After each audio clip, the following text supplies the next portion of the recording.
ان کا نام ہے علی بن حسین، حضرت علی بن حسین، یہ امام حسین کے ساتھ زیادہ ہیں۔ قدرت اللہ تعالیٰ کی ایسی ہے کہ یہ میدان کربلا میں بیمار تھے، کیونکہ اللہ نے امام حسین کی نسل چلانی تھی، تو یہ شدید علیل تھے، اٹھ کے کھڑے ہوتے تھے، اتنا تیز بخار تھا کہ گر پڑتے تھے ظاہراً۔ تو امام حسین نے فرمایا بیٹا تو نے نہیں جانا۔ ابا جی آپ میری موجودگی میں جائیں، یہ کیسے ہو سکتا ہے؟ فرمایا نہیں تو نے جانا ہی نہیں، میں جانے ہی نہیں دوں گا۔ حضرت امام زین العابدین علیل تھے، امام زین العابدین رضی اللہ تعالیٰ عنہ نے 3 سال تک حضرت علی کی صحبت اٹھائی ہے۔ بعض روایات میں اس سے زیادہ بھی آیا ہے۔ کچھ لوگوں نے لکھا جب آپ میدان کربلا میں گئے تھے تو 30 سال سے عمر زیادہ تھی، 30 سال سے عمر، اور داڑھی مبارک جو تھی نا آپ کی، جو لوگ شروع سے داڑھی نہیں نہ کٹواتے ان کی زیادہ لمبی نہیں ہوتی، جو شروع سے داڑھی رکھ لیتے ہیں نا، کیا پنجابی میں کہتے ہیں سچی داڑھی، اور ان کو خرشت بھی نہیں کرانا پڑتا، میں نے بھی کبھی نہیں کرایا، ضرورت ہی نہیں پڑی، وہ نہیں کرانا پڑتا اس لیے کہ جو داڑھی شروع سے ہوتی ہے نا وہ اتنی زیادہ بڑی بھی نہیں ہوتی اور پھیلتی بھی نہیں۔ تو حضرت امام زین العابدین کی داڑھی بہت زیادہ بڑی نہیں تھی، داڑھی مبارک آپ کی ٹھوڑی کے نیچے تھی، زیادہ بڑی نہیں تھی کیونکہ شروع سے رکھی ہوئی تھی، یہ نہیں کہ کٹو، تو داڑھی ان کی 33 سال عمر مبارک تھی، با اختلاف روایات، کچھ لوگوں نے اس سے کم بھی لکھی ہے۔ 2-4 مہینے کے بعد جب کربلا سے واپس لوٹے تو ساری داڑھی سفید ہو گئی۔ حضرت علی کی ایک زوجہ اس وقت حیات تھی، امام زین العابدین آگے آگے آ رہے تھے گھوڑے پہ، حضرت علی کی زوجہ نے آگے جا کے دیکھا نا، قافلے کا استقبال کرنے گئی، امام زین العابدین آگے تھے تو جھٹ سے انہوں نے منہ چھپا لیا، پیچھے ہو گئی اماں جی۔ تو امام زین العابدین فرمانے لگے دادی کا تو پردہ نہیں ہوتا پوتے سے۔ آپ نے کہا انتا زین العابدین، تو زین العابدین ہے؟ میری ساری داڑھی چند مہینوں میں سفید ہو گئی۔ تو امام زین العابدین روئے، فرمانے لگے اماں جو میں نے کربلا میں دیکھا ہے، جو میں کربلا میں دیکھ کے آیا، تو دیکھتی تو یہاں کھڑی نہ ہوتی۔ امام زین العابدین نے پائے اس بات کے ساتھ، پوری دلیری کے ساتھ، اور امام حسین رضی اللہ تعالیٰ عنہ کی تو شہادت 10 محرم کو ہو گئی نا، 61 ہجری میں معاملہ ختم ہو گیا، لیکن امام زین العابدین ساری زندگی طاغوتی قوتوں سے لڑتے رہے۔ امام زین العابدین کو کئی دفعہ بعد میں گرفتار کیا گیا ہے، کربلا میں کئی دفعہ بعد میں گرفتار کیا۔ مروان بن عبد الملک ظالم جو صحابہ کو مارا کرتا تھا، جس کو یزید لعنتی نے بنایا تھا، وہ امام حسن اور امام حسین کے خلاف تقریریں کرنے والا مروان بن عبد الملک جو قابض ہو گیا زبردستی امام حسین کے بعد مسجد نبوی کی امامت پر، اس کے پیچھے نماز پڑھ لینی چاہیے تھی۔ بولے آنے جڑا ہوتے کر ہوتا ہے ابھی کبھی پیڑا ہو سکتا ہے۔ مروان بن عبد الملک مسجد نبوی کا امام اور خطیب رہا ہے بڑا عرصہ، امام زین العابدین رضی اللہ تعالیٰ عنہ کے خلاف بڑی بدتمیزی کرتا تھا۔ امام زہری فرماتے، تابعی بزرگ ہیں، کہتے اس نے امام زین العابدین رضی اللہ تعالیٰ عنہ گرفتار کرا کے منگایا اپنے دربار میں، تو پورے ہوا کیا، یہ جو طریقت ہے نا ہماری، ایک مسئلہ یہاں سمجھا دو، یہ جو پیری مریدی ہے، جو بیعت ہے، یہ اسی وقت شروع ہوئی، کیونکہ بادشاہت پہلے جو خلیفہ ہوتے تھے وہ بادشاہ بھی ہوتے تھے، پیر بھی ہوتے تھے، رہنما، سارا کچھ ہی وہ ہوتے تھے، لیکن امام حسن حسین کی شہادت کے بعد جب بادشاہ یزید جیسے لوگوں کے ہاتھ میں گئی نا، تو امام زین العابدین رضی اللہ تعالیٰ عنہ کے گرد جو اللہ اللہ کرنے والے لوگ، دین سیکھنے والے تھے، وہ اکٹھے ہو گئے۔ اب وہ جو بیعت تھی اسی کو آج بیعت طریقت کہا جاتا ہے۔ لوگ اس طرف ہو گئے کہ اب وہاں بیعت کا سلسلہ نہیں رہا، یہ وہی بیعت ہے جو امام حسین رضی اللہ تعالیٰ عنہ، حضرت علی، حضرت ابوبکر صدیق، یہ سب لوگ فرمایا کرتے تھے۔ اب لوگ بڑے اکٹھے ہو گئے، لوگ آیا کرتے تھے، حضرت حسن بصری جیسے لوگ، امام زہری جیسے لوگ، حضرت سعید بن مسیب جیسے لوگ۔ امام زین العابدین نے کربلا کے بعد اپنا مکان مدینے سے باہر بنا لیا تھا، نام علی تھا، لیکن عبادت اتنی کرتے تھے کہ لوگوں نے زین العابدین کہنا شروع کر دیا۔ عبادت کرنے والوں کی زینت زین العابدین کہنا شروع کر دیا۔ بیٹا پاس سو رہا تھا، گھر میں آگ لگی ہوئی تھی، امام زین العابدین نماز پڑھ رہے تھے، اتنی لمبی ساری رات سارا دن مسلح پہ رہتے، تو بہت سارے لوگ عقیدت مند ہو گئے۔ تو مروان کو خطرہ ہوا کہ کہیں امام زین العابدین میرے خلاف کوئی محاذ نہ بنا لے، اس نے ایسے الزام لگا کے امام زین العابدین کو گرفتار کر کے جیل میں ڈال دیا بلا وجہ۔ امام زہری کہتے ہیں میں کھانا لے کے گیا تو امام زین العابدین نے نا وہ بیڑیاں پہنی ہوئی ہیں، ہتھ کڑیاں پہنی ہوئی ہیں، پیروں میں بھی ہاتھوں میں بھی، تو کہتے ہیں میں نے کہا حضور آپ کتنی تکلیف میں ہیں؟ یہ لفظ میں نے کہے تو میرے شیخ تھے، استاد تھے، پیر تھے، میں رو پڑا. میں نے کہا حضور آپ کتنی تکلیف میں؟ تو کہنے لگے زوری میرا امتحان ہے, مجھے امتحان دینے دے. میرا رب میری آزمائش کر رہا ہے تو مجھے کرنے دے, تجھے کیا, تو کیوں روتا ہے؟ تو کہا حضور آپ اتنی تکلیف میں ہیں. فرماتے ہیں انہوں نے اللہ اکبر کہہ کے دونوں طرف سے زنجیروں کو پکڑا. جب اللہ اکبر کہا تو دونوں طرف کی زنجیریں اتار کے امام زین العابدین نے نیچے رکھ دی. فرمانے لگے میں تو ایک دفعہ اللہ کا نام لوں تو اللہ ساری زنجیریں توڑ دیتا ہے. میں پابند نہیں ہوں, میں پابند نہیں ہوں ان لوگوں کا, میں تو اللہ کی رضا پہ راضی ہوں. امام زین العابدین رضی اللہ تعالیٰ عنہ نے ساری زندگی پرہیزگاری, محبت, پیار, خلوص, وفا اور لوگوں کو دین سکھایا. ساری زندگی اللہ اللہ کا درس دیا. پوری دنیا سے لوگ امام زین العابدین کے پاس آتے. کیا لفظ ادا کر رہا ہوں, میں نے پورا مدینہ نہیں کہا, میں نے کہا پوری حکومت نہیں تھی آپ کے پاس. حکومت میں مروان بن عبد الملک تھا, کیونکہ 4.25 سال 4.5 تک یزید رہا ہے. امام حسین کی شہادت کے بعد صحابہ سارے, اہل بیت نبوت سارے, جتنے بھی حضرات ہوتے تھے پوری دنیا سے جو اہل عقیدت تھے وہ امام زین العابدین کے آستانے پہ حاضری دیتے تھے. سعودیوں نے سارے نشان مٹا دیے ہیں لیکن امام زین العابدین کا گھر ابھی بھی موجود ہے. میں نے الحمدللہ 2 دفعہ اس کی زیارت کی ہے اور مجھے وہاں لوگوں نے بتایا کہ مشینیں لے کے جاتے ہیں لیکن وہاں پہ مشین چلتی ہی نہیں. ساری زندگی اس مکان کے اندر امام زین العابدین عصر کے وقت مسجد نبوی میں آیا کرتے تھے, عشاء کی نماز پڑھ کے چلے جایا کرتے تھے. ساری زندگی امام زین العابدین نے نماز میں, عبادت میں, ذکر میں, فکر میں. شمر جو تھا نا, ایک اس کے بارے میں روایت ہے, ایک عمر بن سعد کے بارے میں. جب مختار کے فوجی لگے نا پیچھے کہ ہم نے مارنا ہے امام حسین کے قاتلین کو, تو اس کے شمر کے پیچھے بھی لگے, تو یہ مدینے آ کے چھپ گیا تھا. اس کے پیچھے لگے تو یہ بھاگا, امام حسین پہ پانی بند کرنے والا. اور حضرت علی رضی اللہ تعالیٰ عنہ کے پوتے حضرت علی اصغر کے گلے میں تیر چلانے والا. یہ جب بھاگتا بھاگتا آیا نا تو امام زین العابدین کے خیمے میں جا گھسا. آپ مصلے پہ بیٹھے تھے, یہ نظر اٹھائی تو کہتا میں نے پانی پینا ہے. پانی بند کرنے والا کہتا میں نے یہ حوصلے دیکھو, دلیریاں دیکھو. امام زین العابدین خود اٹھے, پیالہ پکڑا, پہلے اسے دھویا, پھر اس میں پانی بھرا, پانی بھر کے اس کو پلایا. اور پینا ہے؟ کہتا ہاں. ایک پیالہ اور دیا. اور پینا ہے؟ ہاں. ایک پیالہ. اتنا پانی دیا کہ شرم سے پانی پانی ہو گیا, شرمندہ ہو گیا کہ یہ امام زین العابدین. باہر نکلا, دل میں خیال آیا زین العابدین نے پہچانا نہیں, اگر پہچان لیتے تو ایسا نہ کرتے. پھر اندر آ گیا, کہنے لگا شاید آپ نے مجھے پہچانا نہیں. امام زین العابدین کی آنکھیں آنسوں سے برس پڑی. فرمانے لگے تو نے میرے 6 ماہ کا بھائی پیاسا مار دیا تھا, تجھے میں بھول سکتا ہوں؟ تو اندر داخل ہوا تھا تو سارے زخم میرے تازے ہو گئے. تو کہا پھر آپ نے پانی کیوں پلایا؟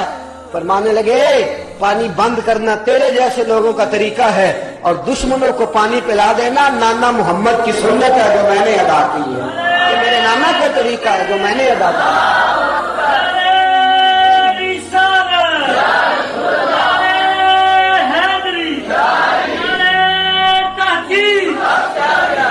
یہ گراؤنڈ امام حسین نے بنایا ہے.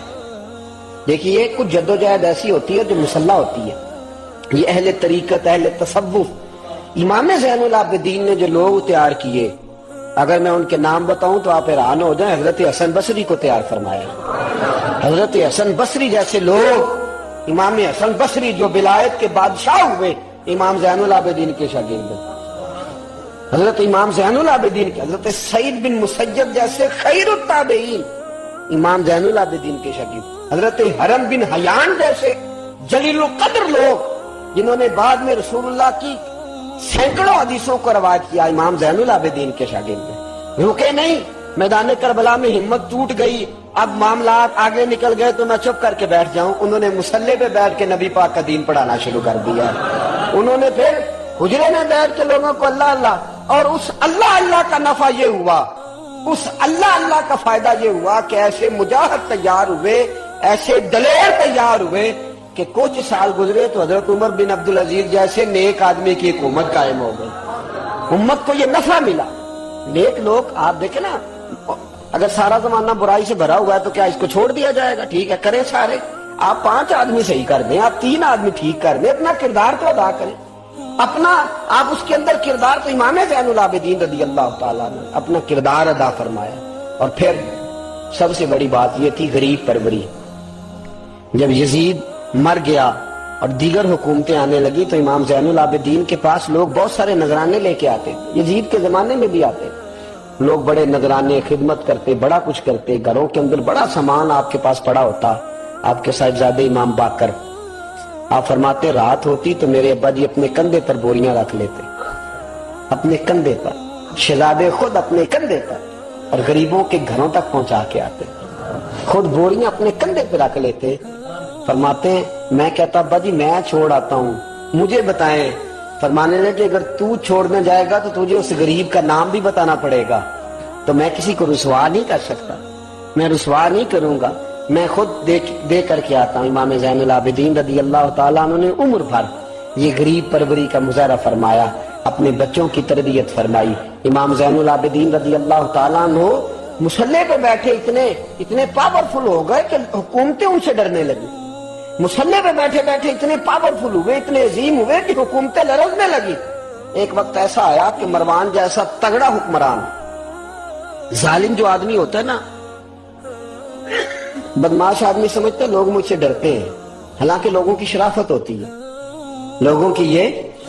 ایک آدمی، نبی پاک صلی اللہ علیہ وسلم نے فرمایا بتاؤ جھگڑے میں کون جیتا کرتا ہے؟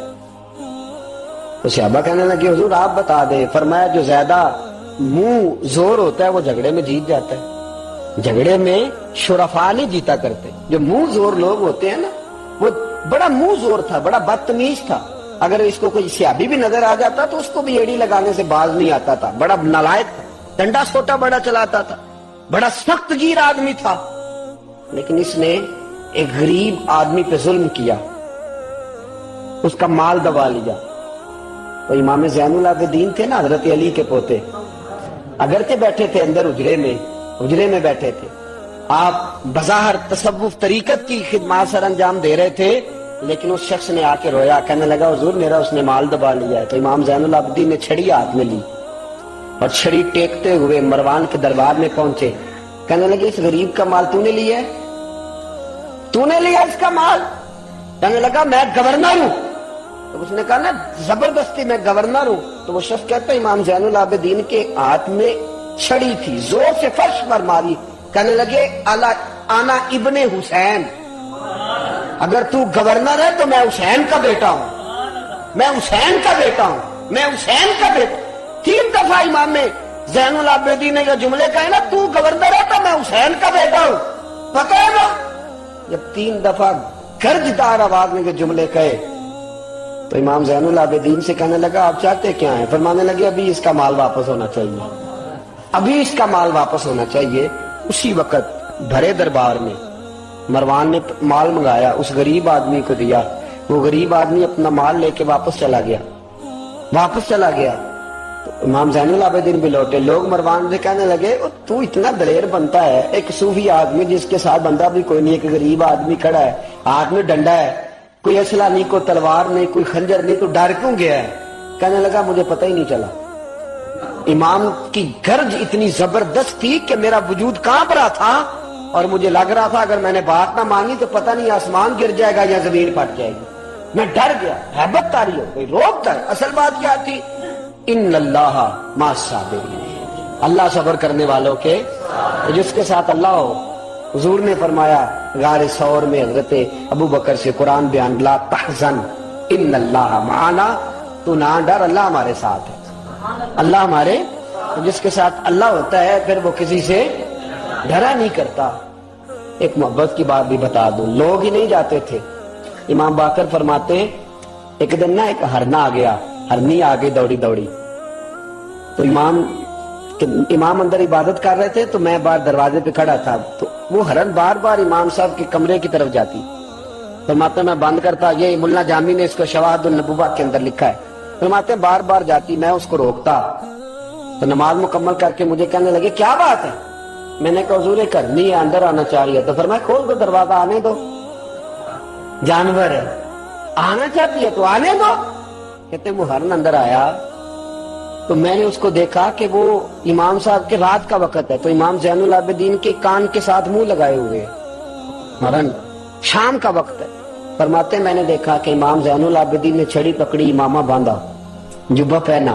فرماتے ہیں آگے آگے ہرن چل رہا، پیچھے پیچھے امام زین العابدین چل رہا. آگے آگے ہرن چل رہا، پیچھے پیچھے. بھئی ہمارا تو عقیدہ حضور غوث اعظم کے بارے میں ہے کہ وہ جن و بشر کے پیر ہیں، جن و بشر کے پیر. سب کا اللہ کے بندوں کی طرف، اللہ کی ہر مخلوق کا رجحان ہوتا ہے اللہ کے بندوں کی طرف. کہتے ہرن کے پیچھے پیچھے ایک عرابی کے دروازے تک لے گئی ہرن. تو امام زین العابدین نے نا دستک دی دروازے پہ، اور ہرن ایک کونے میں کھڑی ہو گئی. دستک دی، وہ باہر آیا تو فرمانے لگے تیرے پاس کوئی ہرنی کے بچے ہیں؟ اس نے کہا ہاں. آپ نے کیا کرنا ہے؟ فرمایا میں خریدنے آیا ہوں، میں وہ بچے خریدنے آیا ہوں. کہتے ہیں 2 بچے تھے. کہنے لگا جی میں نے تو سویرے بیچنے تھے، میں روز جنگل سے کچھ نہ کچھ پکڑ کے لاتا ہوں، سویرے بیچنے تھے، سویرے گاہک ڈھونڈنے تھے، آپ رات کو ہی آ گئے، کیا لے گا؟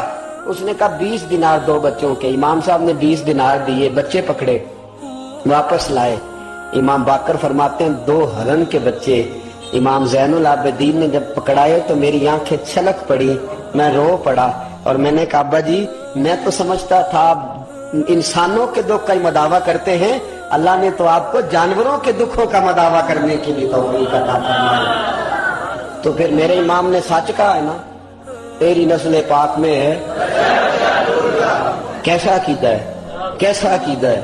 ہر بندے کی اپنا. میں تو جب بھی کسی سید زادے کی، کسی اہل بیت کی کوئی بات پڑھتا ہوں نا، آپ یقین کریں تو میرے سامنے اعلیٰ حضرت کا شعر رہتا ہے، پلٹ پلٹ کے بات وہی جاتی ہے کہ تیری نسل پاک میں ہے بچہ بچہ نور کا، تو ہے عین نور تیرا سب گھرانہ ہی نور کا، سب گھرانہ ہی. جب تنگ آ گیا نا مروان کہ دنیا ہٹتی نہیں، اور اس کے بعد بھی کوئی خلیفہ آیا تو سارے تنگ ہی رہتے تھے، امام زین العابدین کو زہر دلوا دیا.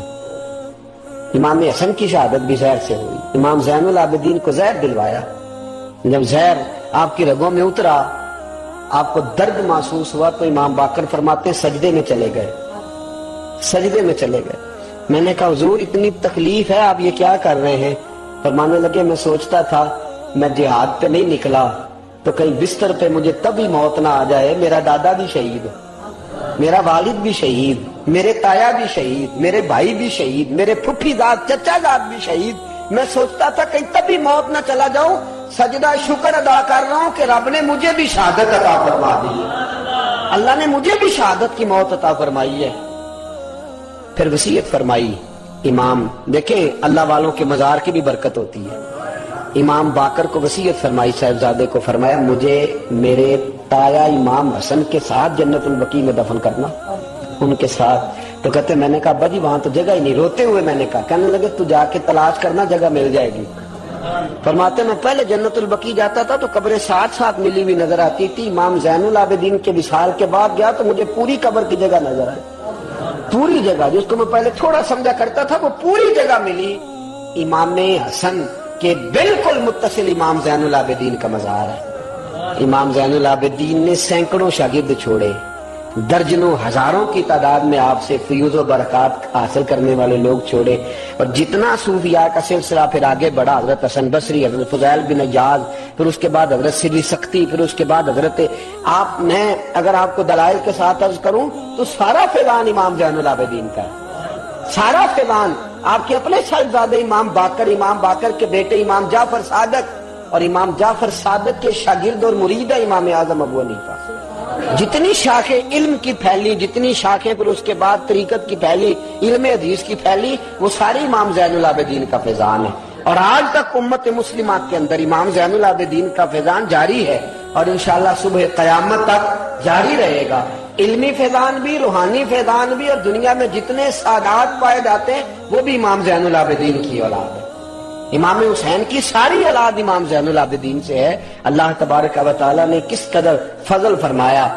امام حسین کے ایک بیٹے میدان کربلا میں موجود رہے امام زین العابدین. یزید کے 14 بیٹے تھے، بچے تو ان کے بھی ہوئے ہوں گے، بات آگے. اور یزید کا ایک بیٹا بڑا نیک بھی تھا جو یزید کے بعد تخت نشین ہوا، اور بیٹھتے ہی اس نے کہا کہ میں اس تخت پہ نہیں بیٹھ سکتا جس تخت کے پائے میں امام حسین کا خون موجود ہو، اور میں نہ میرا باپ اس قابل تھا نہ میں اس قابل ہوں. یخرج الحی من المیت و یخرج المیت من الحی.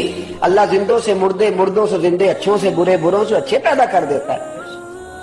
امام یزید کا بیٹا کہنے لگا کہ میں نہیں اس قابل کے یہاں 40 دن، اس نے کہا میں 40 دن دیتا ہوں، اپنا حکمران بنا لو۔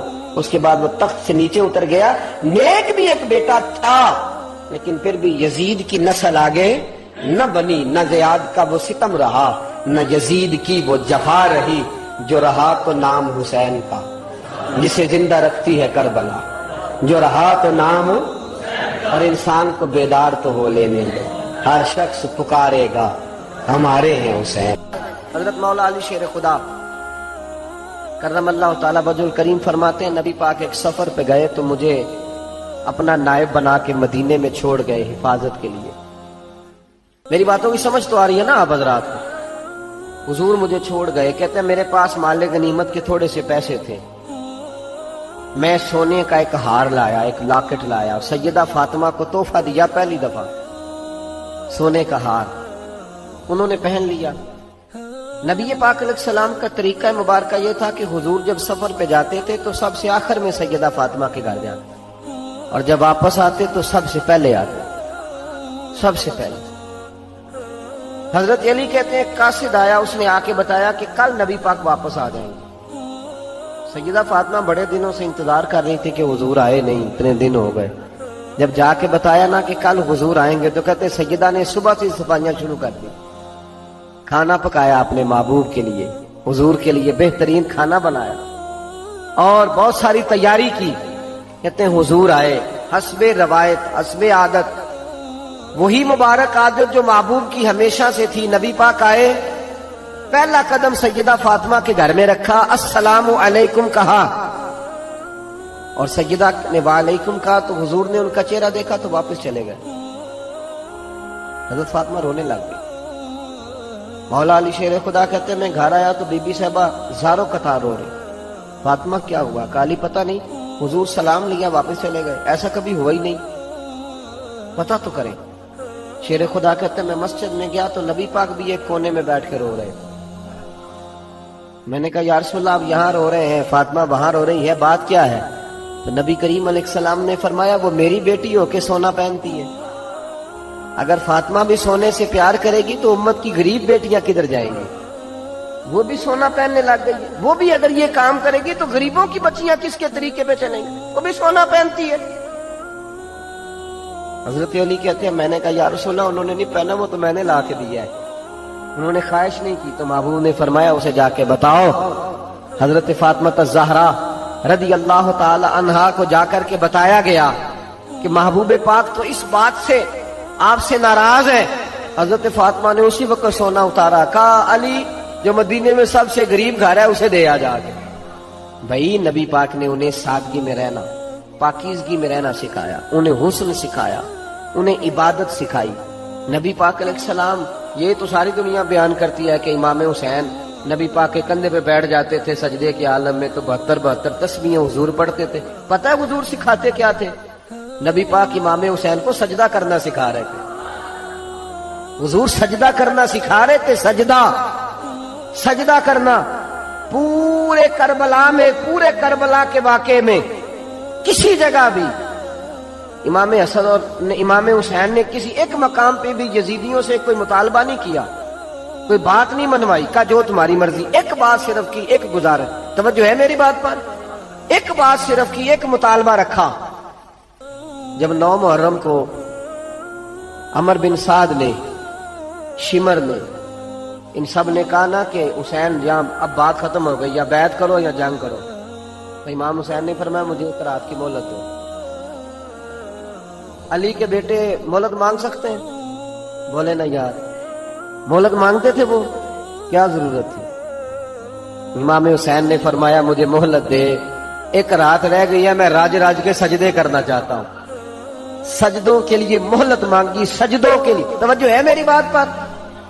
محفل لمبی، نمازیں چھوٹی، 24 گھنٹے آپ کسی کو بٹھا لیں باہر، وہ بیٹھا رہے گا، گپے لگائیں، نماز کا ٹائم ہوگا تو پتہ نہیں کیا ہو جاتا ہے، لوگوں دوڑ گئے، اوہو نماز پڑھنی پڑ جائے گی، ایسے لگتا ہے جیسے کوئی بہت مشکل مرحلہ آن پڑا۔ بھائی کربلا والوں کا تو پیغام ہی نماز ہے، ان کا تو طریقہ ہی نماز ہے۔ امام حسین نے کہا ایک رات کی مہلت، فقط اس لیے کہ میں کھل کے نمازیں پڑھ لوں، ساری رات بڑی باتیں تھی نا، بڑی باتیں. سیدہ زینب سے دکھ سکھ کر سکتے تھے ساری رات. امام زین العابدین کو بڑی باتیں بتا سکتے تھے، بڑا کچھ ہو سکتا تھا. لیکن امام زین العابدین کہتے ہیں ساری رات حسین ابن علی نے سر سجدے سے نہیں اٹھایا. چل تو اس طرح کر، امام حسین تو ساری زندگی ساری رات پڑھتے رہے نا، تو چل ایک رات کی عبادت کر ان کے نام پر، ایک رات ساری جاگ. نہیں نا تسی ہاں کی تھی، ایک رات کہی ہے میں نے. بڑا مشکل ہے ہمارے لیے. آپ یقین کریں مسلح، اور پھر کسی نے ہمیں کان میں بتا دیا کہ تسی نسبت آ لے ہو، تسی بخشے ہو. اے کوئی پکی گل دس گیا صاحب، اس میں کوئی شک نہیں کہ نسبت سے بخشے جائیں گے. لیکن امام حسین ڈائریکٹ نواسے ہیں نبی پاک کے. اگر وہ نسبت کے باوجود بھی ساری ساری رات نماز پڑھتے ہیں، تو کس قسم کا نسبت والا ہے کہ 10 محرم کو بھی تیری ساری قضا ہو جاتی ہے، ساری قضا چھٹی. ہم نسبت والے ہیں. بس نسبت کا یہ معیار ہوتا ہے. نسبت کا معیار یہ ہوتا ہے کہ جو محبوب نے کیا وہ ہم نے کر کے چھوڑنا ہے، وہ کام کرنا ہے. اور پھر اہل بیت نبوت کا اسوہ حسنہ پردہ ہے. پردہ بڑی گمراہی آ گئی ہے امت میں. اب جو بچی ایم بی اے کر لیتی ہے، وہ سب سے پہلے یہ مطالبہ کرتی ہے کہ ہمارے حقوق برابر کے. اسلام نے عورت کو برابر کے حقوق نہیں دیے، عزت والے حقوق دیے. کون سے حقوق دیے بولیے؟ میں ایک یونیورسٹی میں تھا تو ایک بچی نے پیغام دیا، کہنے لگی جی، بچیاں بھی تھی پردے میں بیٹھی ہوئی، لیکچر یونیورسٹی میں ہو رہا تھا، تو اس نے کہا جی عورت کا تو گھر ہی کوئی نہیں ہوتا، عورت کا تو گھر ہی کوئی نہیں، تو ہم کدھر جائیں؟ میں نے کہا چلیں ادیبانہ انداز میں یہ بات درست ہے، لیکن حکیمانہ انداز میں درست نہیں. عورت کی تو اللہ تعالیٰ نے ذمہ داری بڑی شاندار رکھی ہے. جب تک باپ جوان ہوتا ہے نا، توجہ ہے میری بات پر، جب تک باپ جوان ہوتا ہے تو بیٹی اس کے گھر رہتی ہے. اور جب بچی جوان ہوتی ہے، ابا تھوڑا بوڑھے ہونے لگتا ہے نا، تو اللہ تعالیٰ خاوند کی ڈیوٹی لگا دیتا ہے عورت پر. اور جب خاوند تھوڑا بوڑھا ہونے لگ جاتا ہے تو بچے جوان ہو جاتے ہیں. تو میں نے کہا بی بی تو سمجھی نہیں، تو کہتی ہے میرا گھر کوئی نہیں. رب کریم نے تو تیرا محافظ ہمیشہ جوان آدمی کو رکھا ہے، جوان کو، کبھی باپ کو، کبھی بھائی کو، کبھی بیٹے کو، کبھی شوہر کو. تو یہ کیسے؟ اسلام نے تو تیرے لیے جوان خون تیرا محافظ رکھا، اگر تو سمجھے. حضرت فاطمہ نے ساری زندگی پردے میں گزاری. ان کا ننگا سر کبھی سورج نے بھی نہیں دیکھا. یہاں اللہ خیر کرے دینداروں کی بچیاں پردہ نہیں کرتی، حاجیوں نمازیوں کی بچیاں پردہ نہیں کرتی. کپڑے استری نہ ہو تو گھر میں جھگڑا شروع ہوتا ہے، اور بی بی پردہ نہ کرے تو پرواہ کوئی نہیں. حضرت عبداللہ بن سہل ایک تابعی بزرگ ہے، نام یاد رکھنا. عبداللہ بن سہل کہتے ہیں سیدہ زینب جب کربلا سے واپس آئیں تو وہ میری پڑوسن تھی. 15 سال کہتے ہیں میں ان کا پڑوسی رہا ہوں. 15 سال، 15، امام شورانی نے اس کو لکھا ہے، 15 سال میں حضرت زینب کا پڑوسی رہا. کبھی ہوتا ہے نا کہ بی بی برقع پہن کے باہر نکل آتی ہے، بازار جانا ہے، دوائی لینی ہے، کوئی کام ہے. کہتے ہیں 15 سال میں پڑوسی رہا، پر میں نے پردوں میں چھپی ہوئی زینب بھی کبھی نہیں دیکھی. کہتے ہیں نا برقعے میں بندہ بی بی دیکھ لیتا، میں نے پردے میں چھپی ہوئی بھی بی بی کبھی نہیں دیکھی. تو کربلا والوں کا تو طریقہ پردہ ہے، ان کا طریقہ. اب آخری بات سنیں، کربلا والوں کا طریقہ حوصلہ ہے، ہمت ہے. ہمارے ہاں نا خودکشیاں عام، جھگڑا عام، لڑائی عام. اس کی وجہ یہ کہ حوصلہ کوئی نہیں. ذرا سی بات کوئی بندہ برداشت کرنے کو تیار. اہل بیت کا جو طریقہ ہے نا وہ حوصلہ ہے، وہ صبر ہے. وہ چلے محبت کی بات ہے کر دیتا ہوں. ایک بابا جی سے میں نے پوچھا، میں نے کہا جناب صحت کیسی ہے؟ کہنے دکھا نہیں وڈیریاں کر چڑیا.